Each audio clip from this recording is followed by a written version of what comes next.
Sejam muito bem-vindos a mais um @UVP. Um prazer inenarrável, como sempre, estar aqui com vocês. E hoje nós temos o prazer de receber meu amigo, meu irmão, Diego Ferreira de Araújo, médico veterinário formado na UFG, CEO e fundador das empresas Zebuvet Class e Zebuvet IATF. Dieguito, um prazer ter você aqui com a gente. Muito obrigado por ter aceitado esse convite. Prazer inenarrável. Obrigado, Lizinha. O prazer é todo meu, o prazer é todo da equipe Zebuvet. Obrigado pelo convite. Do meu lado, o Edson, como sempre. Estamos aqui. O Brenner. Obrigado pelo convite e sempre na confiança. Já deu like na confiança aí pra gente. Já vou servir vocês, viu? Aí. Ó, eu vou falar um negócio de bastidor aqui. O Brenner não era pra estar no podcast. Eu falei, vamos lá, só estamos em 3 pessoas.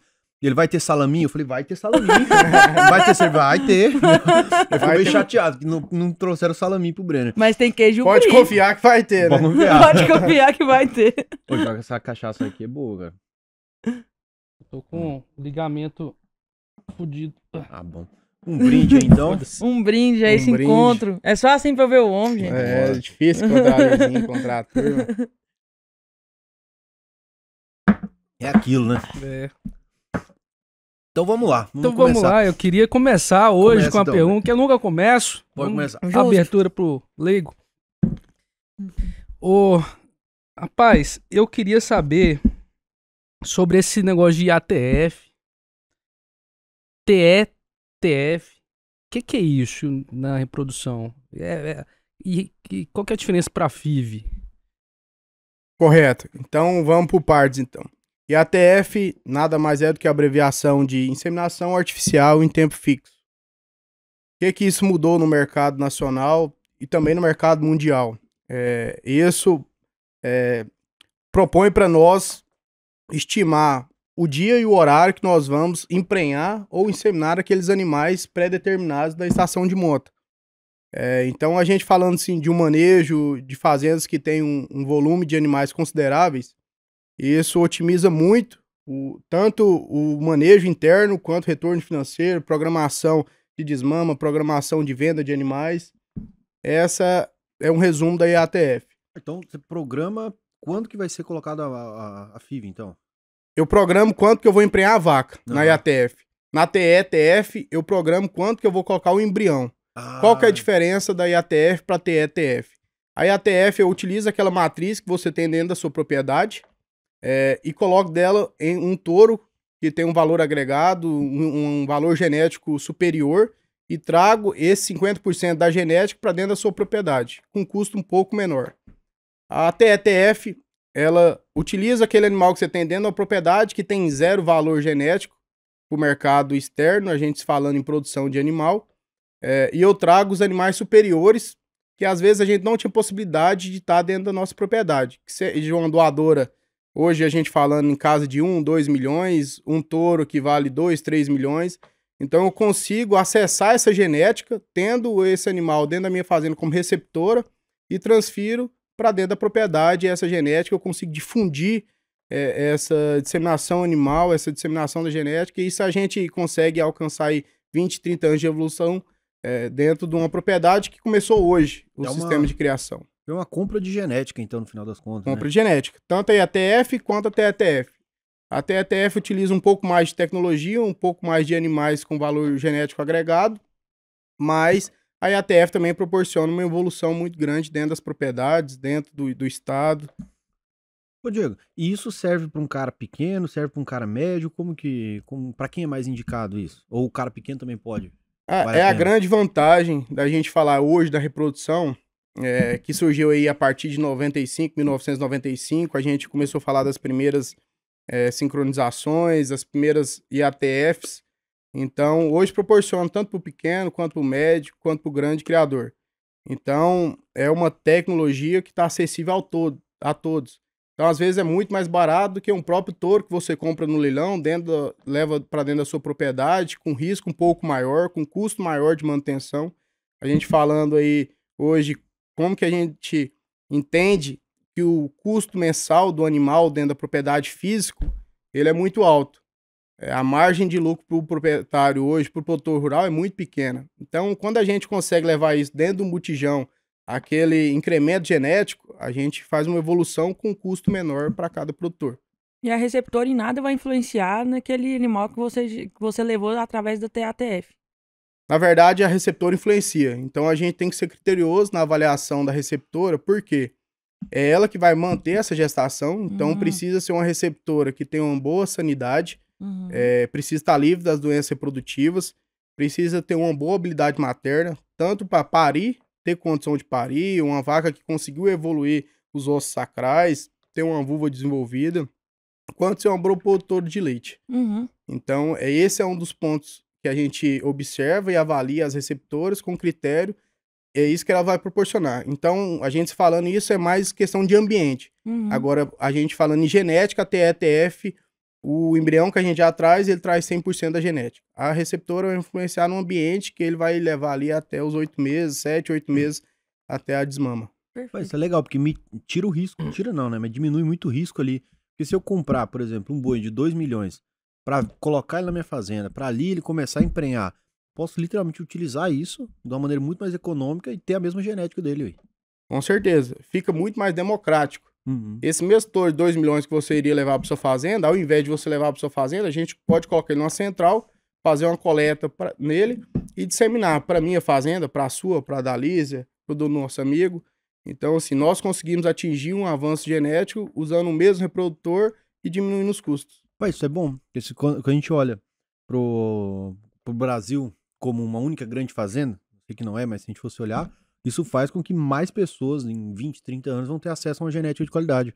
A gente vai literalmente acabar com a genética ruim, quando a gente fala de bovinos aí, em pouco tempo. Por quê? Consegue jogar, um boi consegue vender ali o material genético para muitas fazendas de uma maneira muito mais barata. Eu não tinha pensado nisso, é muito legal.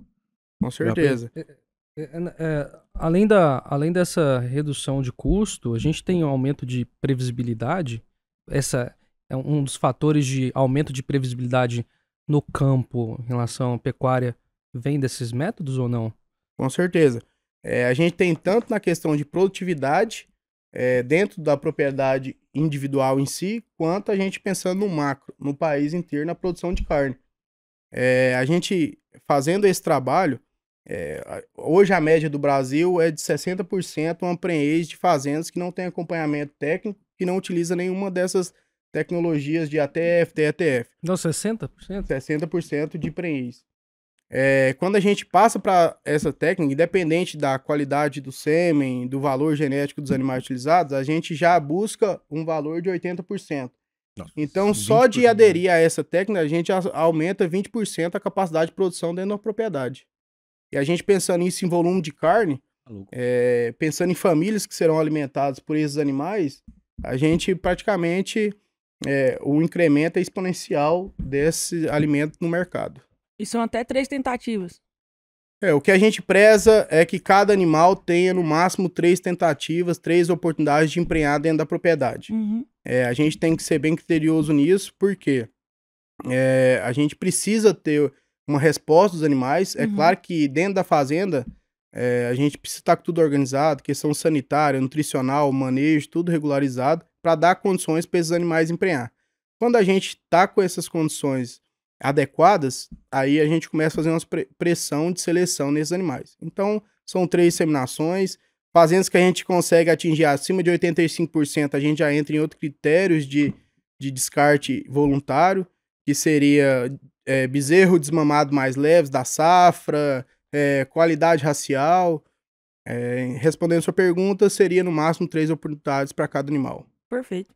Quando a gente fala desse desmame voluntário, para uma pessoa bem leiga, o que seria esse desmame voluntário? Acima de 85% já de prenhez. O que acontece? Hoje na fazenda de cria, a gente desmistificou que a rentabilidade da fazenda de cria seja a venda do bezerro macho. Por quê? Vamos pensar numa fazenda de cria, certo? Eu tenho os nascimentos de bezerros machos e bezerras fêmeas. Geralmente as bezerras fêmeas a gente retém a cabeceira para fazer a reposição das matrizes daqui 2 anos, correto? Os machos é o que a gente vende para virar o caixa dentro da propriedade. Então, há muito tempo, o macho era apenas a rentabilidade de uma fazenda de cria.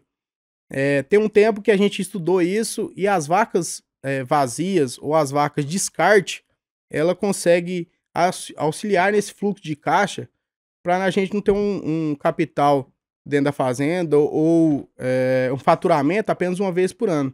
Então, com as vacas vazias ou descarte voluntário, a gente tem um faturamento 2 vezes ao ano.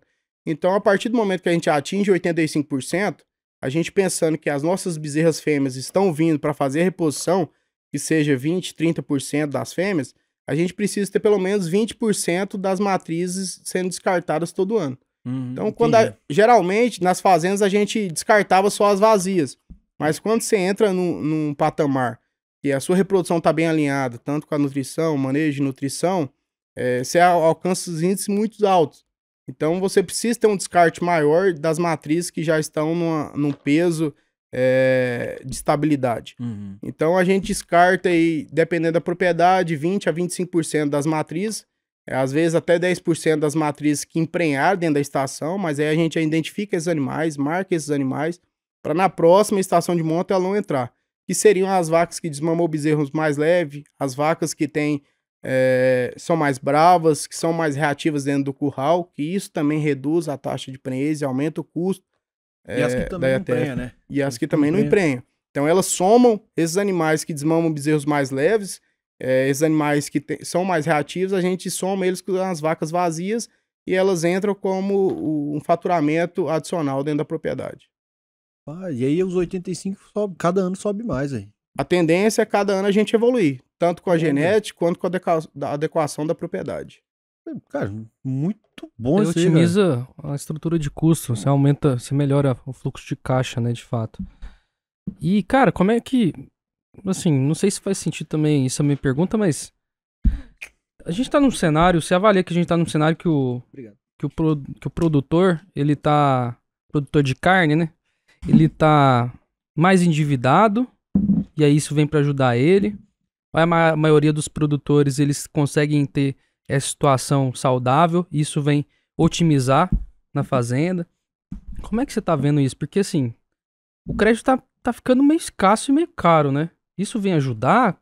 Como é que é a sua visão sobre? Certo, a minha visão sobre essa questão do mercado é o seguinte. Nós temos 2 tipos de produtores. O produtor da agricultura e o produtor da pecuária.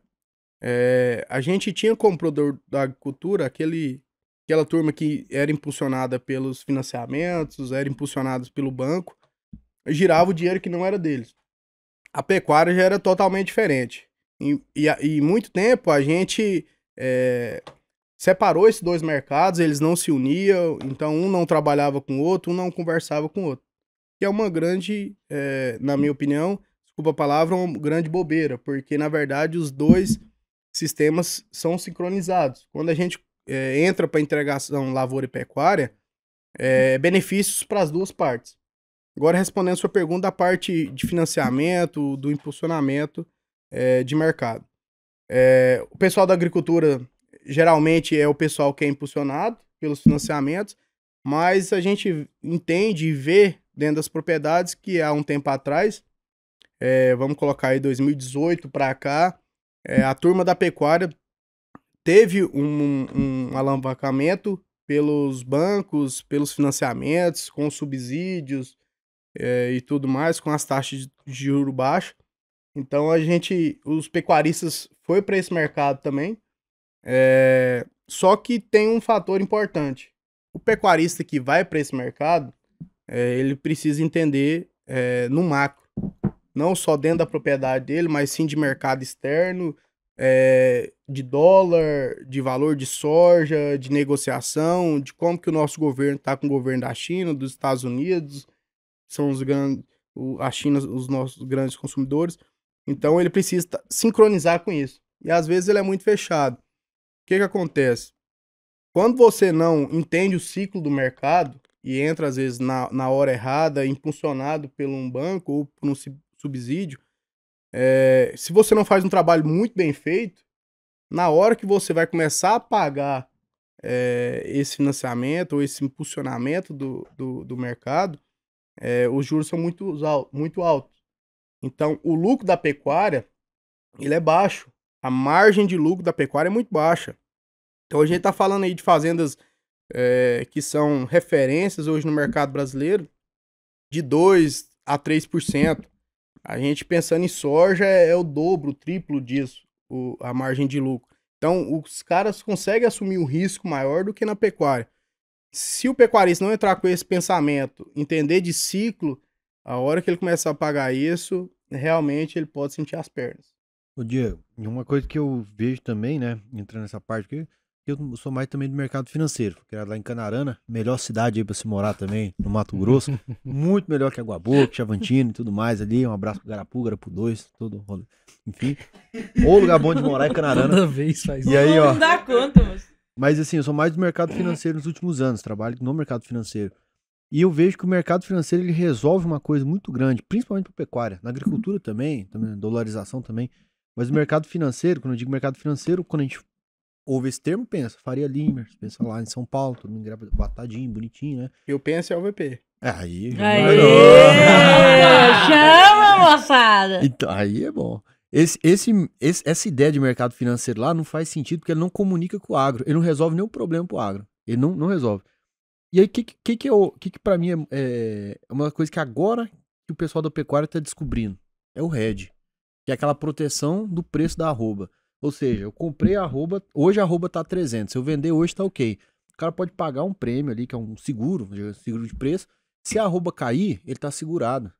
Assim, o cara consegue fazer isso na compra do milho. Ele pode, para não deixar subir o milho, pode fazer isso para a arroba do boi também não cair, pode fazer de diversas formas, porque aí você pelo menos foca na produção, porque a oscilação de preço você trava.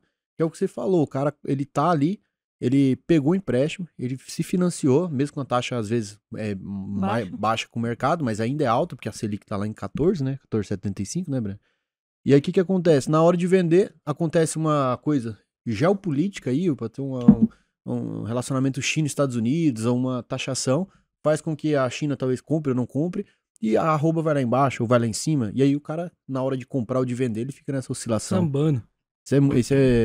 Às vezes, se eu olhar só pra porteira pra dentro, hoje em dia, num mercado tão globalizado de venda pra fora, já não resolve. O cara tem que travar o preço, tem que estar organizadinho aqui com o hedge, cara. Cara, ótimo você ter tocado esse ponto, porque é um ponto que eu venho trabalhando aí nos últimos 3, 4 anos com os meus clientes, porque o nosso grande desafio era na parte de comercialização. Por quê? Eu falo por mim mesmo, o perfil nosso é estar dentro do curral, estar dentro da fazenda, estar no manejo do dia a dia, no sol quente, chuva, então, para isso não importa, a gente faz porque ama. Só que pecava na parte comercial. Pecava na parte de relacionamento, de você ter um contato com um cara que intermediava, com um frigorífico e tudo mais. Quando veio as questões do hedge, das travas, isso possibilitou pra gente, dentro do escritório, dentro do curral, eu tenho cliente que tem escritório dentro do curral, que a gente consegue fazer essas operações de defesa e assegurar todo aquele sistema, aquela engrenagem que a gente roda no dia a dia dentro dos manejos, dentro do sistema, seja de cria, recria ou engorda. É bom. Então, sem dúvida nenhuma, veio para agregar. Eu tento abrir a cabeça de muitos produtores para isso, porque há anos atrás, o cara do confinamento fechava os animais, ia comprando os insumos mês a mês, ou conforme iam acabando. Chegava em certo patamar os animais, a gente fazia apartação. Aquele curral é o curral de abate, e ele tem que ser abatido hoje ou amanhã. Não tem como você deixar para daqui 10 dias, 15 dias. O animal chegou no peso adulto dele e no acabamento de carcaça, ou você mata ou você toma prejuízo. Tá comendo. Então, independente do valor do mercado, principalmente, eu vou falar do cara do confinamento. E um dos sistemas, eu sou apaixonado na cria por isso. Às vezes você tem alguns momentos que você consegue jogar com o mercado, ou você vende bezerro nas mamas, ou você dá uma segurada, espera, o cara da engorda, não. O boi chegou num patamar e deu acabamento de carcaça, tantos dias de coxo, ele tem que ser abatido, independente do preço que tá no mercado. Se ele ficar, é prejuízo. Se ele ficar, é prejuízo. Se ele ficar, é prejuízo. Então, cada dia que passa, ele vai tomando prejuízo. Só que você tinha que vender, não tinha outra opção. Independente do mercado, do que aconteceu na parte, vamos falar de relações internacionais, você tinha que vender aquele animal naquela data específica. Com essas travas, com os heads, a gente conseguiu organizar isso e fazer mais programada essa questão, tanto do fechamento dos animais, quanto da compra de insumos, quanto da venda. Então, hoje, eu converso bastante com meus clientes para a gente saber o dia que vai fechar, a hora que vai fechar, o valor que vai custar aquele animal por dia para nós e quanto nós vamos receber lá no final. Então, a minha operação está toda travada nisso. E vocês, sem dúvida nenhuma, podem falar muito melhor do que eu sobre essa questão. A gente faz o básico dentro da parte do agro, mas acredito que vocês trabalham na parte do amplo. A gente tem uma segurança muito grande na pecuária com isso. Além da gente falar da questão de cria, recria ou engorda, a parte financeira, o retorno, a gente consegue mensurar isso antes de fechar um animal no coxo, antes de você inseminar 1.000 vacas, 2.000 vacas, a gente sabe quanto que a gente consegue ter uma rentabilidade lá no final e quanto que isso vai custar para a gente dentro do sistema. E hoje, com essa vulnerabilidade no mercado, antigamente a gente não via isso na cria. Você tem uma oscilação de preço de um ano para o outro, igual vem tendo nos últimos 10 anos. A gente era onde era a margem de segurança, onde que era o pessoal de fora da cidade, colocava poupança, era dentro das propriedades, porque independente da inflação, independente do que o mercado virava, a gente teria um retorno. Ou se era muito, se era pouco, a gente não sabe, mas iria ter um retorno. Hoje, se você não fizer essas operações, você tem prejuízo. Mudou muito o mercado nessa questão. Você pega, em junho do ano passado, a arroba tava 220. Aí você olha, foi pra 350. Aí todo mundo lembra do... Analistas jogam arroba 450. Eu falei, calma aí. calma aí. Eles estão jogando a 400, tem alguma coisa errada. Tem alguma coisa errada. Toda vez que o analista diz que vai pra um lugar, geralmente você vai pro contrário. Chegava em 400 em dezembro do ano passado. 400, e aí chegou ali no pico uns 350, São Paulo 360, bateu. Aí começou a cair, aí voltou pra 300. 280, 300. E quando a gente olha pra esse negócio do hedge, é engraçado a gente pensar que ele é complexo pra dentro do escritório. Então, assim, se a gente fazer um hedge é um negócio complexo. O cara pode fazer mal feito. Mal feito pode fazer contrato futuro, NDF, mas o que é perigoso, porque tem ajuste de margem, o cara tem que ficar colocando dinheiro ali. Diário, né? Agora, quando você faz um negócio bem feito, com opções, uma trava de put, já trava, que chama a call, né, que vem aqui embaixo, que é a trava de venda, a trava de alta e de baixa. Deixa organizadinho. Tem um negócio chamado diferencial de base também, que o povo não olha, que é o seguinte: eu posso travar lá em São Paulo, mas o meu boi tá aqui no sul de Goiás. Aqui é outro preço de arroba, então tem que travar diferente. Pro cara que tá dentro do escritório é difícil. O Brenner faz hedge, eu também consigo fazer hedge aqui, a gente tem uns consultores que faz hedge. É um sistema que você tem que estudar e tem que fazer, é difícil, mas é um produto bom. Mas pro cara do agro, é fácil ele entender. Por quê? É difícil no início, mas se você parar pra pensar que você coloca seguro no carro, a caminhonete tem seguro, você vai colocar seguro no preço de venda. É um acordo, eu vou falar, eu tenho um acordo que eu posso vender a tal preço e que eu posso comprar a tal preço o milho pra jogar ali pro meu confinamento. Então é só um seguro pro preço não mudar. Então é uma coisa mais simples. Aí tem que ter um escritório bom, igual, por exemplo, aqui no OVP Agro a gente faz, também tem outros escritórios bons, mas indico que é o OVP Agro, tem outras pessoas também que fazem, né, lá fora. É travar certinho, organizar, pensar bem, trava pequeno também, se você é a primeira vez, eu tenho aí, sei lá, 2.000 cabeças de gado, pega 2 contratos, vai dar 660 arroba aqui, uns 20 cabeças de gado, 25, trava isso e sente como é que é, fala, entendi. Conhece o posicionamento. Entendi como é que é, aí depois vai indo, sempre devagar, mas vai indo, cara, é um negócio que realmente faz com que o cara só olhe para a produção, porque o preço tá travado, o dólar tá travado, a arroba tá travado, agora eu preciso produzir. Se eu produzir aquela quantidade X, eu já sei quanto que eu vou vender, já sei minha margem de lucro. É uma variação de 20%, 30% em preço das coisas é um negócio, é uma anomalia, é um delírio. Então, pensar nisso é trazer até qualidade de vida pra pessoa. Enfim, concordo com você. A mudança de preço é muito doido que acontece. Pega o gráfico do que aconteceu com a arroba do boi, assim, em questão de um ano, ela saiu de 200 para 350 e o povo segurou, lembra que eles seguraram, falou assim, não, vai vir 400. É loucura, não tem como você ter uma previsibilidade assim sem ter um travamento, cara. Ô Diego, voltando pra dentro do curral, é um trem que você fazia muito, que eu achava muito legal, que eu acho que você faz ainda, hoje você instrui as pessoas a fazerem, que é o método nada nas mãos. Como é que foi? Como é que você criou esse método? Você aprendeu nos Estados Unidos? Você aprendeu aqui no Brasil? Como é que foi? Então, Lizinho, foi na verdade, um presente que eu recebi de pessoas que vinham trabalhando nisso há muito tempo, fizeram experimentos e comprovaram que a técnica funciona.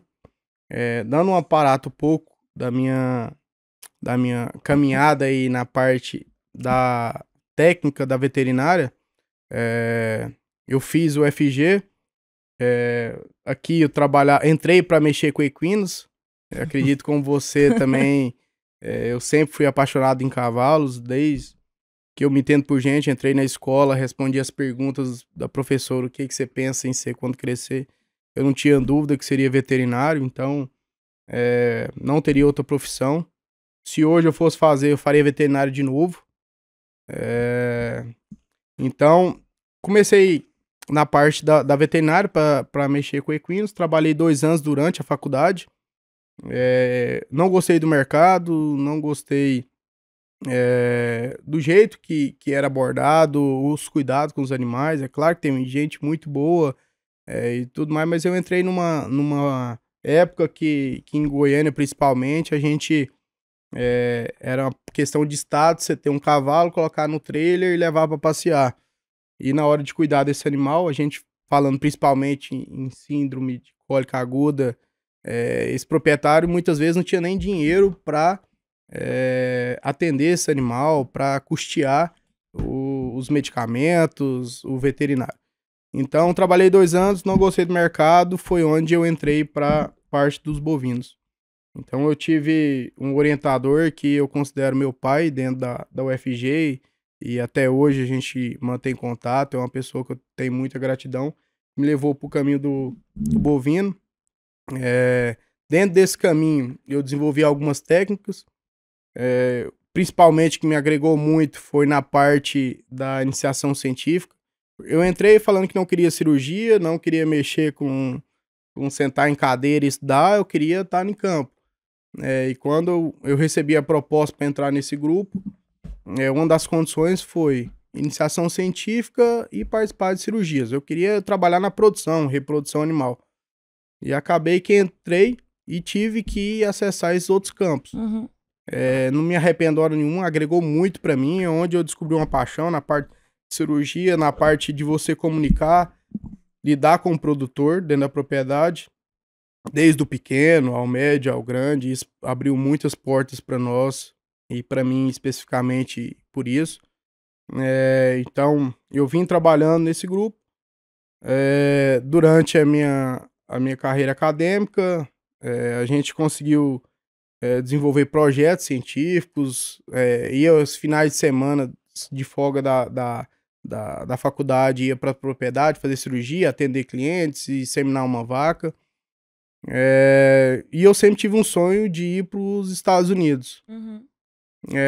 Dentro desse sonho, comecei a adiar ele porque as coisas foram acontecendo de forma diferente aqui no Brasil. Algumas portas foram abrindo e eu comecei a exercer algumas funções, tanto dentro do grupo quanto externamente, que já me encaminhavam para o mercado interno. Mas aconteceu que no 9º período, indo já pro final, pro estágio curricular, já tava tudo organizado, recebi uma proposta. Isso era que ano, mais ou menos? Isso era 2017. Recebi uma proposta, eu vou até citar o nome dela aqui, que ela foi muito importante para mim dentro dessa carreira. A professora Maria Lúcia, da reprodução da UFG. Nossa, conheço. Conhece Eu ela? trabalhei na FUNAP. Não, ela é Esse espetacular. projeto dela. Ela é espetacular. Então, vamos dizer assim, aos 45 do segundo tempo, recebi uma proposta dela. Era um dia de domingo, na UFG. Tinha acontecido uma intoxicação alimentar dos animais de experimento, que eu era responsável. Fui para fazenda escola no domingo, tô lá atendendo esses animais que entraram nessa síndrome de intoxicação. Ela me vê e me toca nas minhas costas e fala assim, você tem interesse de ir para os Estados Unidos? Eu, no meio de uma cirurgia, olhei pra ela e falei assim, tenho. Virei e continuei fazendo a cirurgia. Aí ela bateu de novo e falou assim, então segunda-feira na minha sala. Nossa. Aí eu olhei pra ela, o corpo arrepiou e tudo mais. Falei, o que será que vai vir por aí, né? Continuei fazendo a cirurgia e tudo mais, fui pra casa. Domingo pra segunda quase não consegui dormir. Primeiro horário, fui pra sala dela. Então ela me fez a proposta que tinha que indicar 2 alunos dentro da UFG para participar de um processo seletivo para ir para os Estados Unidos. Queria desenvolver um projeto, um experimento dentro da Universidade Escola da UGA, Universidade da Geórgia. Então conversei com ela, falei, professora, o inglês ainda é básico, a técnica a gente até confia, mas eu estou à disposição, mas eu tenho que trilhar alguns caminhos aí que para mim vai ser mais difícil. Mas se a senhora estiver junto comigo, eu tô firme aí, vamos para essa batalha, eu gosto de desafios. Ela comprou a ideia, me indicou, participei de um processo seletivo e fui para os Estados Unidos. Os trancos e barrancos, vendendo bezerro, bicicleta, pato, galinha. Fui para lá. Fiquei lá fui recebido pela UGA, pela Universidade da Geórgia, e onde a gente participou dos experimentos. Então a gente fazia a parte técnica e prática dos experimentos. Consegui conciliar meu estágio curricular com essa experiência de tocar os experimentos. E na minha volta de lá, terminei o experimento, recebi uma proposta para fazer o mestrado e doutorado lá na universidade.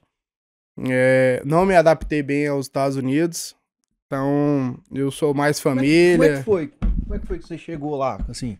Como é que Cara, foi esse primeiro dia? Foi uma história muito louca. Então, sim, eu tentava reduzir os custos o máximo possível. Então, cheguei no aeroporto de Orlando, a primeira noite dormi no aeroporto para não pagar hotel. Comprei uma passagem de ônibus de Orlando para a cidade, que era o interior, chama Tifton, é uma cidade importante, porque onde foi desenvolvido uma gramínea chamada Tifton 85, hoje é muito disseminada no Brasil, usada para equinos. Então, eu foi sozinho? Fui sozinho. E o inglês já não era... Nada. Nossa. Mal sabia pedir água. The book is on the table. Cheguei lá, eu descobri que eu pedi água errada. Então, assim, fui dormir no aeroporto no primeiro dia, porque minha passagem eu comprei pro outro dia pra ter segurança. Às vezes o voo atrasava e era de ônibus. Fui pra uma rodoviária. Cara, rodoviária de Goiânia. Araguaia Shopping é um sonho. Dá 10-0 na rodoviária dos Estados Unidos. Então fui pra rodoviária, também desenrolando lá. Lá eu achei eu meio perdido na situação. Tive problema com bagagem, achei um cowboy lá que o cara se propôs a me ajudar. Então, quando a gente vai falar inglês no exterior, sem ter um treinamento de conversação antes, sem ter essa experiência, então é muito difícil, principalmente com a pessoa, o interlocutor que você tá se relacionando. Se ele não fizer questão de te entender... você pode ser o foda do seu inglês aqui dentro do C, né? Mas lá não. Então, eu achei um cowboy que quis me ajudar, então ele se propôs a isso, me auxiliou no problema que eu tive com a bagagem, qual ônibus que eu tinha que pegar. Peguei o ônibus, fui para esse interior, que era mais ou menos uns 300, 400 quilômetros de Orlando. Fui para lá, no meio da estrada, um brasileiro que estava nessa universidade foi me receber, o Thiago Marins. Ele me recebeu e a gente foi para o alojamento. Durante esse percurso, pensava em desistir umas 3 vezes, falei assim, eu tô aqui, agora eu vou. Nossa, tá doido, aí. Não tá fácil, eu vou. Pra voltar é mais difícil, parece, né? Rapaz, coragem, cara. Rapaz, só um parênteses, quando eu fui pra Houston, eu fui visitar a Juliana, parei lá, parei na alfândega, o cara perguntou, o que você vai fazer aqui? Falei, eu vim por rodeio. E eu sou formado em inglês. Aí ele falou, vem pra quê? Falei, por rodeio. Pra quê? Falei, tem vaca, cavalo, peão, por rodeio. Aí ele, rodeo. Eu falei, isso aí, posso ir? Não, fala rodeo. Nossa. E eu queria começar a chorar, moço, que eu não dava conta. E eu falava, rodeio. Ele, enquanto você não falar rodeo, você não sai daqui. Caralho. Moço, eu fiquei 20 minutos na alfândega até eu falar rodeo. E eu te falo rodeo 3 vezes. Pro cara deixar eu sair. Olha a sacanagem que é quando os caras têm mais vontade. É justamente isso. É igual você falou, se o cara não tiver boa vontade, você tá lascado. Não entende, não adianta você achar que vai chegar lá e vai desenrolar 100%, que não vai. Desenrola. Então são as pessoas que você interage. Eu tive muita sorte, eu acredito que Deus colocou essas pessoas na minha vida, tanto na rodoviária, quanto quando eu cheguei na fazenda escola. Então a gente tinha pessoas de várias nacionalidades, com vários sotaques. Você Nossa sabendo mal Senhora. falar e ter que conversar com um de um jeito, com o outro de outro. Então, era só a pessoa ter uma disposição mesmo e ter bom senso. Senão, você não pedia nem água, nem comida.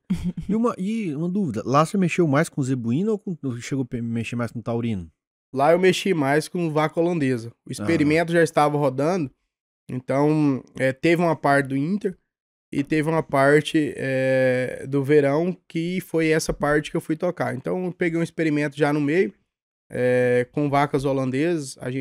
Meu professor, que era o orientador de lá, é referência hoje na parte de estresse térmico. Então, nós fizemos 2 experimentos. Um com bezerros, na parte de estresse térmico. Então, o bezerro nascia agora, a gente tinha que estar acompanhando o parto, o bezerro caiu no chão, pegar o bezerro, levar para dentro de uma sala. A gente tinha todo um ambiente climatizado, um ambiente para receber, fornecia um colostro industrializado para a gente manter todos os bezerros no mesmo padrão de nascimento e avaliar esse estresse térmico deles. Como que eles iam desenvolver no consumo, na adaptação, quanto tempo que eles iam esperar para ser desmamado. Entendi. Vocês avaliavam ali qual que foi o impacto da diferença de temperatura ali no crescimento dele. Com certeza. Justamente. A gente avaliou tanto nos bezerros quanto nas vacas, nas mães dele. Então, a gente fazia 2 lotes do experimento, um lote controle, as vacas sendo monitoradas com refrigeração, e um lote com os animais sem refrigeração, e a gente comparava. Fazia biópsia mamária, fazia mensuração de taxa de glicose e glicogênio no sangue, e ia fazendo esses comparativos, tanto no inverno quanto no verão. No caso, principalmente por causa dos animais que vêm pra cá, por exemplo, que são países mais quentes, países tropicais. O que acontece a gente falando em genética dos europeus, os Estados Unidos está muito mais evoluído que nós. Uhum. Então, eles exportam genética para países tropicais, inclusive o Brasil. Uhum. Então, a gente precisa ter esse entendimento, qual que é o desafio desses animais, para a gente importar essa genética dos animais que conseguem se adaptar melhor e produzir consideravelmente dentro das nossas condições. Legal. Então, tem essas mensurações, a gente consegue avaliar e volta à questão da parte da TETF. Então, a gente consegue pegar uma matriz que está nos Estados Unidos, com todos os Estados Unidos, que tem uma seleção genética de anos, e trazer dentro do pequeno, para o médio, para o grande produtor, que começou ontem. A gente traz embrião e traz essa genética para cá. O cara paga um valor para ele ganhar 20, 30 anos aí de genética, que talvez ele nem ia ter. Talvez ele nem chegar nessa genética se ele não tivesse um manejo certo. Sem dúvida. É o que a gente fala, por isso que é muito democrático. O produtor que está há 20, 30 anos, 40 anos no mercado, eu que entrei hoje, amanhã eu posso estar no mesmo nível que ele. Então, a gente falando na parte de genética animal, de valor agregado, eu consigo conciliar e consigo estar no mesmo patamar do mercado mesmo de quem já começou lá atrás. Ô Diego, uma dúvida que eu fiquei. Você ficou quanto tempo lá nos Estados Unidos? Cara, eu fiquei 9 meses. Você chegou além da parte da fazenda escola, chegou a ter contato com outros produtores de fora, assim, também? Tive. Eu fiquei 6 meses dentro da Universidade da Geórgia, tocando experimentos. 4 meses foram dentro da fazenda escola mesmo, parte prática, na parte técnica, e 2 meses foi dentro do laboratório. Então foi uma experiência bacana, porque aqui a gente está acostumado a você rodar os experimentos, tem a turma de campo e a turma do laboratório. Uhum. Então você está acostumado a rodar os experimentos fora, você manda as amostras para o laboratório, daqui tantos dias o laboratório vai te entregar as análises, vai te entregar o diagnóstico, pronto, você fechou aquele experimento. Lá não, lá nós tivemos que rodar a parte prática dentro da propriedade, coletamos essas amostras, levamos para o laboratório, ficamos 2 meses nós mesmos rodando essas amostras. Então, me surpreendeu bastante, porque a gente pensando nos Estados Unidos, tá muito além da gente, então tem uma equipe para cada coisa. Não vai misturar as duas turmas, né? Mas quando eu cheguei lá, meu professor só me entregou o manual da máquina que ele tinha acabado de comprar, falou, o manual tá aí, aprende a rodar as amostras, se vira, pronto, é você que vai entregar o resultado da sua coleta. Se você coletou mal, é você que vai sofrer para fazer uma análise, se coletou bem vai facilitar, mas é você que vai fazer o experimento do início ao fim. Então foi assim que aconteceu comigo e mais 2 colegas. E- Aí, respondendo sua pergunta, depois disso, eu terminei o meu contrato com eles, eu fui contratado por lá, eles pagavam o salário, tinha a parte, questão burocrática, tudo pela universidade. Terminei e fiquei mais 3 meses na Universidade da Flórida. Foi onde eu fui acompanhar e ter contato diretamente com outros produtores, tanto na parte de zebuínos quanto taurinos. Aham. Então, esses outros 3 meses aí a gente teve contato direto dentro das fazendas privadas, e fazendo essas visitas periódicas. Pô, e nessas fazendas privadas que você foi, né, direto com os produtores, o que você trouxe, assim, de que você vê que é diferente lá comparado aqui ao Brasil? Ou seja, nesse contato que você teve com os produtores, o que você acha que lá tá melhor ou pior, ou o que é diferente, pelo menos, do que você vê comumente o povo fazendo aqui? Boa pergunta. Essa pergunta é clássica e muita gente me faz. Na minha visão, na minha humilde visão, é claro, o que eu observei? Nós brasileiros somos mais evoluídos na parte prática, na parte de resolver os problemas, de ter iniciativa, criatividade. Nós estamos anos-luz na frente lá. Tanto é que nós, pesquisadores aqui, se for nas universidades dos Estados Unidos hoje, a maioria dos pesquisadores, pensando em produção animal, que eu tive contato com o ambiente, são brasileiros. Então, nós exportamos cientistas para os Estados Unidos. Então, você fala na Universidade da Flórida, 70% hoje dos pesquisadores na parte de produção animal bovina, especificamente, são brasileiros. Caramba! Então, Mais que a maioria. mais do que a metade. Mais do que a metade. Então, o que eu observei, o que eu absorvi dos dois cenários? Então, nós somos mais criativos, somos mais dispostos, e lá eles têm mais tecnologia, eles têm mais subsídio, têm mais apoio governamental. Mais estrutura, então. Assim, Mais estrutura. Então, vou dar um exemplo que me assustou bastante. Você pegava propriedades, vou falar em alqueiros para ficar mais fácil para o entendimento da turma, 50 alqueiros. Que hoje a turma considera um sítio ou uma pequena fazenda aqui no Brasil. Uma fazenda dessa lá nos Estados Unidos tem 2 pivôs. Hoje aqui no Brasil, uma fazenda para ter 2 pivôs tem que ser 1.000 alqueiros, 2.000 alqueiros para a pessoa ter condição de manter esse pivô e condição de implantar essa tecnologia. Tanto que ele consegue tirar de 50 alqueiro e o tanto que deve ser mais barato você ter um pivô lá, hein? Com certeza. Então, assim, o aumento da produtividade deles se diz muito a isso. A essa questão desse apoio governamental, do custo baixo da implementação de tecnologias. Uma fazenda dessa, você tinha 3 tratores da John Deere. Crédito barato também, porque porra, a taxa dele lá tá hoje, tá quanto, Brenner? Ixi. Tá 4,25. Mas isso aí, né? Já é diferente. A estrutura é outra. É bem mais fácil pegar crédito. Nossa, é zero. Mas assim... Negativo, né? Se bem, a gente falando em leite, chega a determinadas épocas do ano que é negativo. Então tem um subsídio que o governo consegue manter um valor ali daquele leite durante o ano todo. Então vamos dar um exemplo da taxa de juros que seria negativa aqui no Brasil. É um sonho, aí. E outra, uma vez a respeito da produção científica, né? Aqui no Brasil, você tem não sei se é um tubo, aquelas plaquinhas de colocar o sangue lá e tal. Você tem uma quantidade limitada para você pegar as amostras e colocar. Se você errar, você vai perder pesquisa. O cara tem que ser criativo para ter resultado. Então, na escassez o cara se vira ali, porque tem pouco recurso. Lá o transbordo, as pessoas talvez não dão valor, né, no próprio trabalho. Isso é um negócio que eu gosto de falar, né? Quando a gente olha pro Brasil, porque eu acho que tem 2 Brasil, né? Tem o Brasil real, que é isso aqui, é todo mundo, e tem o Brasil governamental, que é a burocracia, que é o poder legislativo, executivo, judiciário, que é essa classe do Brasil, que eu não digo pessoas ou tipo, eu digo essa estrutura do Brasil que é burocrática, que é lenta, o endividamento que o Brasil tem lá fora e tudo mais. Isso aqui é um Brasil. Só que às vezes a gente não olha o quanto que esse Brasil real, que é as pessoas, que é o povo brasileiro, ele é muito criativo, ele é muito bom. Cara, você pega um exemplo simples disso. Veio a pandemia. A pandemia veio e assustou todo mundo. Assustou. O cara que não assustou com a pandemia... Ele tem algum problema. Começou a fechar e o negócio... Você olha, deu 3 dias, você via um lugar que você pisava num cano de PVC e caía álcool gel na sua mão. Aí me fala, quem que em 3 dias pensou isso e quando você vai ver, todo estabelecimento tinha.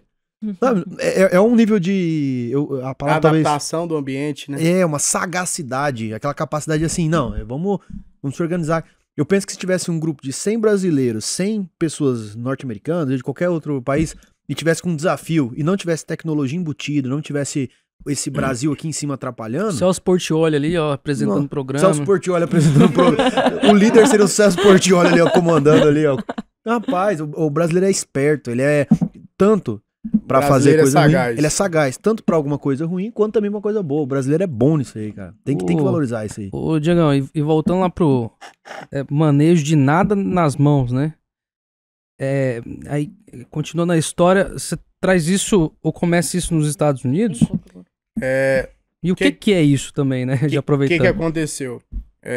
Quando eu fui voltar para os Estados Unidos, eu recebi a proposta do mestrado e doutorado lá, e falei pro PD, que era o meu orientador lá, que iria vir pro Brasil para fazer um teste. Se eu não der certo em 1 ano, eu voltaria para lá para fazer o mestrado e doutorado. Durante esse percurso, eu recebi uma proposta de uma empresa que eu já tinha prestado serviço aqui antes de ir, para voltar pro Brasil e assumir essa função dentro do sistema nosso, na parte de treinamento, de capacitação de funcionários. E essa técnica surgiu nos Estados Unidos com um brasileiro, a gente falando na parte de criatividade, então um brasileiro que ele trouxe para cá, disseminou, então surgiu lá, ele observando e trocando ideia com o Tom Nosfinger, que era um americano que um americano que tem muitos confinamentos. Então ele observava que a esposa dele, a gente falando em mão de obra e dificuldades, nos Estados Unidos as fazendas, as propriedades rurais são tocadas majoritariamente por mão de obra familiar. Então é a esposa, é o pai, é os filhos que tocam a propriedade. Então ele começou a observar que os animais que determinada pessoa, a esposa dele, manejava, tinham uma produção superior aos animais que os demais envolvidos no projeto manejavam. Então, às vezes, animais que vinham da mesma propriedade, tinham o mesmo manejo sanitário, nutricional, veio de longa distância, então tinha dificuldade de adaptação. Então, os mesmos animais desenvolviam melhor com uma pessoa do que com outra. E ele observou isso. Então ele viu que essa pessoa não utilizava nenhum tipo de choque, grito, pau, não tinha correria no manejo. Era compassiva.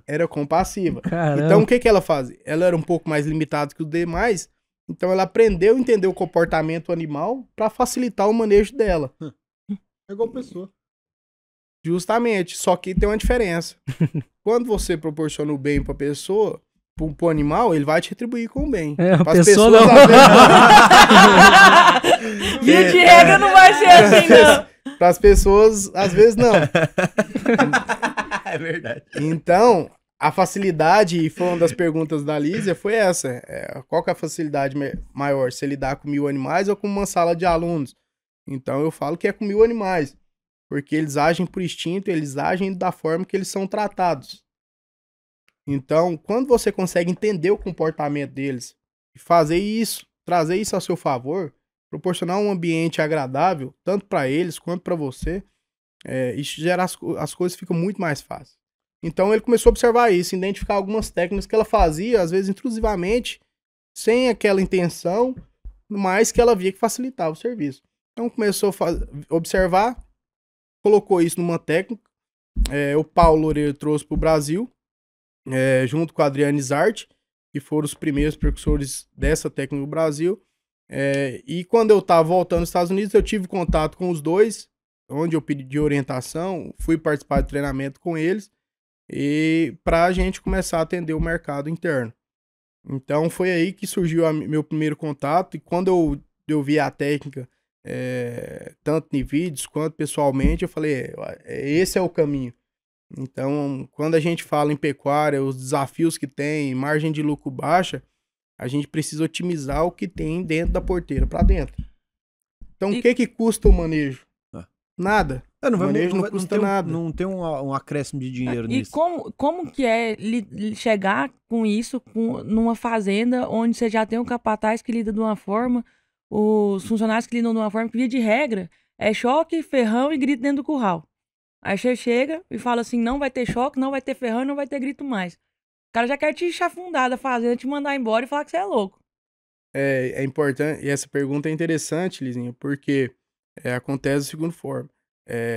Não é uma mudança de técnica, é uma mudança de cultura. Uhum. Eu falo por mim mesmo.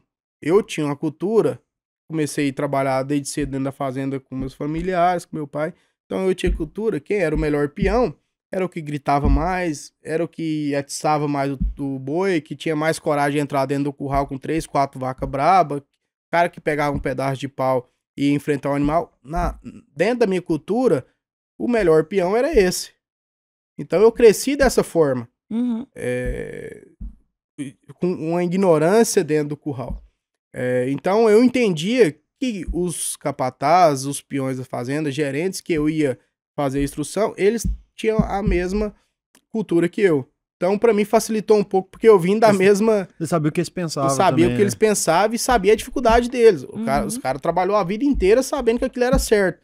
Aí chega eu, quando eu formei, tinha 25 anos, eu cheguei em muitas propriedades que só de fazenda o cara tinha 30 anos. Então eu com 25 anos, pra ensinar um cara de 30 anos dentro daquela fazenda, ele tinha mais 20 anos em outra propriedade. Mudar o conceito de manejo de animal, mudar a cultura dele era muito difícil se eu abordasse de uma forma mais brusca. Então é onde eu tentava contornar, abrir a cabeça e mostrar na prática que fazia sentido. Então esse foi o grande diferencial. Eu não impus para ninguém. Até hoje eu não imponho para ninguém meus treinamentos. Quem quer absorver, quem quer adquirir o treinamento, tem que ter pelo menos a disposição. O resto deixa comigo. Então se ele já tem a disposição de estar lá sentado me ouvindo, eu tenho a obrigação de fazer eles entenderem por eles mesmos e não por impor. Então eu levava o cara para dentro do curral, separo um lote, falo, vamos fazer assim? Vamos fazer assado, que vai funcionar dessa forma. E a técnica, ela é suprema. Quando você faz da forma correta, os animais respondem. Não se nega. E o cara vê o resultado ali, né? Isso me lembra até se estiver assistindo aí, desculpa eu esqueci o nome, porque eu acabo esquecendo o nome, eu lembro quem tava aqui. Ele falou da escolinha de bezerro. Foi o Paulo Afonso. Paulo Afonso. Aquilo lá é maravilhoso, velho. Aquilo lá é maravilhoso. É a escolinha das vacas, na verdade, Isso. pra passar pela ordenha. Que aí passa toda vez, Passa só que as tá vacas aberto. pela ordenha e as vacas começam a ir sozinhas no mesmo horário, no mesmo dia, e se colocam no mesmo lugar. Dentro dessa técnica, desculpa só para complementar isso, dentro dessa técnica a gente tem, dentro do manejo nada mão, dos treinamentos que a gente propõe para a propriedade, tem duas técnicas, que uma é a escolinha e o outro é o desfile. A escolinha a gente define que é a escolinha dos bezerros. Por quê? Porque a gente pensando em fazenda de cria, o primeiro contato com o bezerro geralmente é o pior com o curral. Então, assim, seria os 30 dias onde a vaca vem para a estação de monta. Quando o bezerro vem para a estação de monta, a vaca vem para a estação de monta, o bezerro com 30 dias, o que a gente faz? Separa a mãe deles, joga ele para um lado, fica o dia inteiro manejando a mãe dele para fazer protocolo de inseminação, leva a mãe e o bezerro no final do dia, a mãe já tá estressada, já não quer dar mais leite. Então o primeiro contato dele foi horrível. E acha ruim curral. Ruim curral. A primeira pensão dele curral foi horrível. Eu não vou para aquele lugar que ele vai separar eu da minha mãe, vai me deixar sem comida, no sol, sem água. Qual que é o segundo contato do bezerro com o curral? É na vacina. Então o bezerro vai pro curral, toma 3 vacinas. Uma marca. Não é muito bom mesmo, não. Então, assim, a gente, assim como os animais, nós também, a gente pensando na nossa primeira impressão, se você tem uma primeira impressão ruim com algum ambiente, com algum local, com alguma pessoa, você não vai querer ir para aquele lugar mais. Você não vai querer mais contato. Os bezerros eram da mesma forma. Então a gente colocou uma técnica que esses bezerros que vinham, em vez da gente manejar a mãe deles primeiro, o que a gente faz? Pega esses bezerros, faz um manejo com ele ali dentro do curral, dentro do tronco, do brete, para ele conhecer as estruturas, faz um exercício com eles. Então, e no final do dia, solta eles com a mãe de forma tranquila, no piquete mais próximo, para ele ir associando esse contato com o curral que não é tão ruim. Então, essa é a escolinha. O desfile A gente faz com as matrizes, quando você tem um gado um pouco mais arredio, os animais que estão ruins para entrar dentro do tronco, dentro do brete, a gente pega esses animais, passa eles uma vez livre dentro do tronco de contenção, dentro do brete, e deixa elas passarem sem pegar, sem fazer nenhum manejo, para elas também criando essa memória boa daquele ambiente. Aí na segunda passada a gente faz os procedimentos devidos. Legal. A minha pergunta é no sentido de eficiência mesmo. Então, quais são os desafios estruturalmente para você conseguir implementar? Porque, assim, imagino que não é qualquer fazenda, né? As fazendas não são, na verdade, são iguais.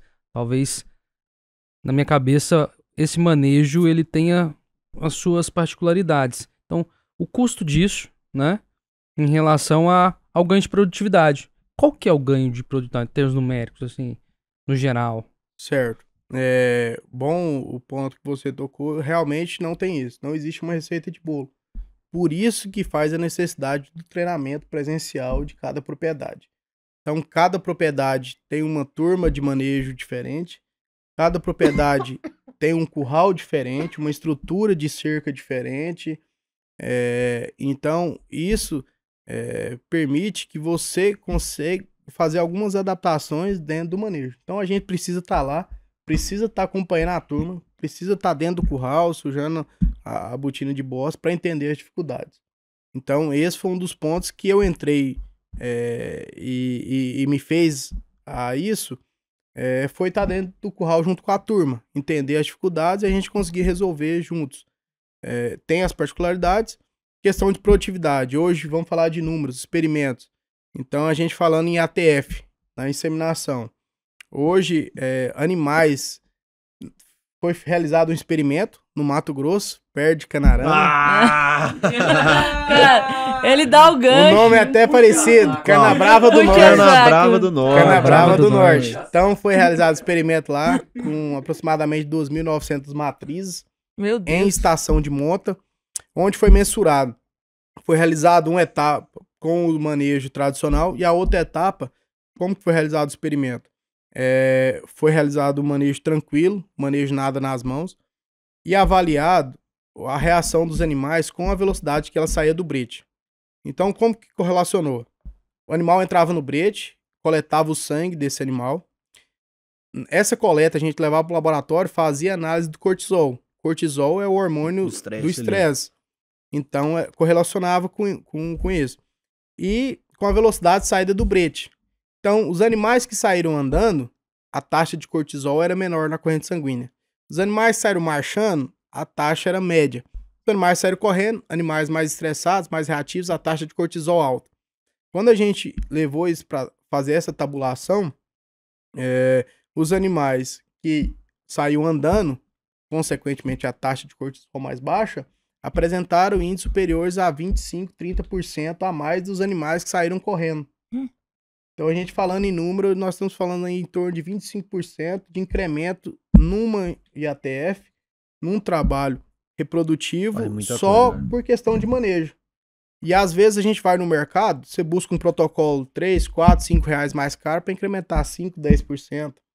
Ou você vai fazer uma adaptação no ambiente para incrementar 10% no resultado final. Isso no manejo para o negócio você melhora comportamentalmente. Sendo que o manejo que é de graça, tá dentro da fazenda, você vai gastar o mesmo tempo, a mesma equipe, só a forma que você aborda o manejo, que aborda o animal, você incrementa aí mais de 20%. Que isso, cara. Cara, isso a gente tá pensando no... O que vem na minha cabeça, né? Até mandar um abraço aí pro meu tio.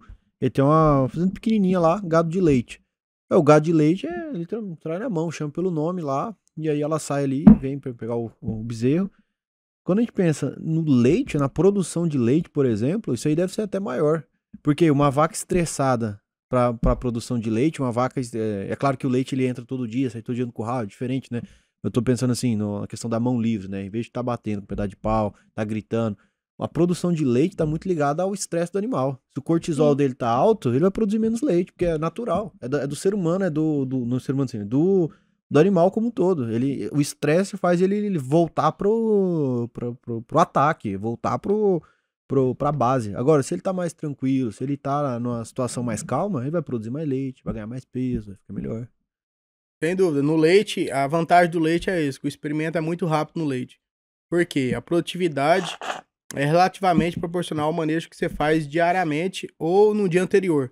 Então, você De um dia pro outro muda. de um né? dia pro outro, você muda completamente a produção daquele animal. Às vezes, na pecuária, do gado de corte, é um pouco mais difícil essa mensuração, porque você tem menos manejo com os animais, o período é um pouco, para você mensurar, mais prolongado, você precisa de um experimento de tempo mais longos. Agora, no leite, não. Se você fizer um manejo hoje, amanhã a produção de leite dela vai lá embaixo. Então, assim, isso é muito fácil de mensurar no leite. Sem dúvida nenhuma, o estresse é um dos principais fatores que diminui a produção de leite. Estresse, tanto estresse de manejo, quanto estresse físico, quanto estresse térmico. Show demais.